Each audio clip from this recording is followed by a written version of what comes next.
আজকে আবারও চলে আসলাম নতুন একটা ভিডিও নিয়ে। আর আজকে ডেস্টিনেশন হলো ভোলানাথ কেবিন। এইটা একটা কেবিন স্টাইলের অনেক পুরনো দিনকার দোকান। তো তোমরা দেখতেই পাচ্ছ ভেতরটা কিছুটা এরকম, সবাই সবার কাজে ব্যস্ত।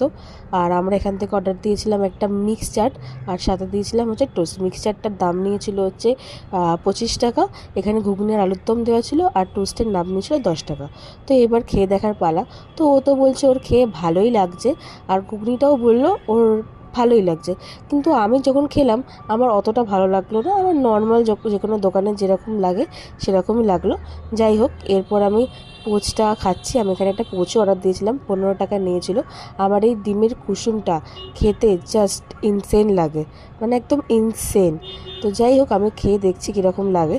পোচের আর রিভিউ কী দেবো, যেরকম সবার লাগে আমারও সেরকম লেগেছিলো। এবার তোমরা লোকেশনটা বুঝে নাও, এদিকটা গেলে বাগবাজার আর এদিকটা হলো শ্যামবাজার, আর এটা হলো গিরিশ ঘোষের বাড়ি।